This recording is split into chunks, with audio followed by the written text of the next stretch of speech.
Hey guys, today we're talking about the best MLS goalies that you can get at any price point. If you're on any kind of budget, this is going to be a really important video, I think, because goalies are very expensive and there aren't a whole lot of them. So with that, let's go ahead and kind of jump into this. I took 59 different goalies, analyzed almost 10,000 data points. I used these to create 4 different metrics that I combined to create a total score. We looked at market value, which is a little bit of the secret sauce, looking at opportunity, potential, things that aren't necessarily captured in SoRare data, which I think is where most players do their research. Looked at consistency, so how frequently are they putting up a good score, something in the yellow to green range. How frequently are they putting up a podium type week, something that's going to help you win a card, and how frequently are they not playing, because obviously that really sinks your team. So I combined all this, created one big score, and that is how we got our kind of overall ranking for these players. So I broke that down into 4 categories. So we had our cheapest players, our middle range players, $200 to $500, our high range players, $500 to $1,000, and our premier players that are $1,000 plus. This is all as of March 5th when I captured this data. Apologize, it's taken a little bit to get it all kind of processed and then create this content to go with it. If you missed defender, midfielder, or forward, those videos are out on my channel, so please go check those out. Really love the engagement that I've been getting from the community. And if you have any questions, drop them down in the comment box. Hit the like button if this brings you any value. All right, so our best premier budget goalies that cost $1,000 plus. Andre Blake is our only guy who fell in this range. He's definitely the cream of the crop, and if you've got the budget and want to lock in a sure thing, he's the way to go. He plays for the Philadelphia Union and is an absolute stud. All right, looking at our high budget, this is where you start to get where most of the starters fall is probably in this range, and these are the guys that I think you should probably be deciding between. So you got Sean Johnson. He's a really good shot blocker, plays up in New York, and is a really solid goalie. Joe Willis plays in Nashville, another really solid option. One thing to be careful of here, he is a little bit more expensive. And Nashville played a very reserved style of soccer last year. A lot of people said they kind of dropped 8 and, just put everybody behind the ball. So that obviously helps your goalie because he's not getting as many shots on him, and the ones that do come tend to be a little bit farther out. They said they're going to expand their play a little bit this year. If they do so, it'll leave him a little bit more exposed back there. Still think he's a great goalie, just something to be aware of. Quentin Westberg plays for Toronto, really solid goalie on a really solid team. Don't think you can go wrong there. And then my great East-based bonus player is David Ochoa. This one is a little bit riskier, but I think it has a lot of upside. So he's 20 years old, just got called up to the U23 national team. So the way I'm thinking about this is he has U23 eligibility for the next 4 years, I believe, which is super exciting because obviously that's a really hard position to fill, goalie on the U23. So, that gives you a lot of flexibility. The risk is he hasn't been guaranteed the starter spot. So last year he was not the starter. They have a guy named Putna who did start for them, and he's only 26 as well, so he's pretty young. But they want Ochoa to be the starter. He just has to win the spot. I would love to get a copy of his, but with that risk of him potentially not being the starter, I don't think I have the budget to spare to kind of hold him in the hopes.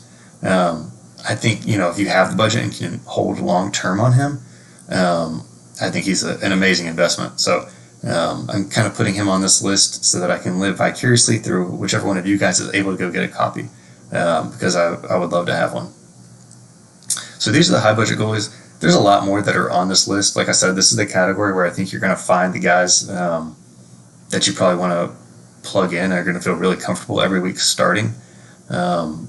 But I do have some mid-budget guys. I did this a little bit different because, there's some kind of quirk with most of these guys, so the stats weren't super relevant.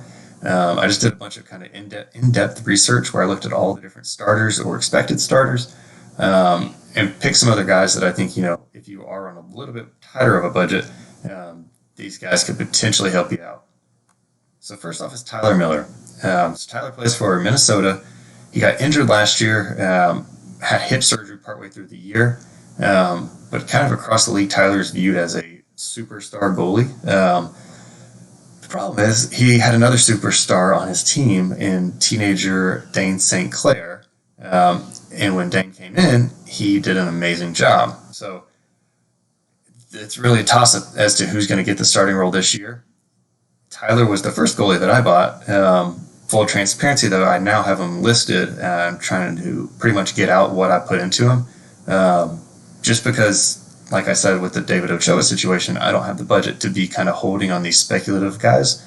I really am trying to get more starters that I can feel confident are going to be playing week in and week out.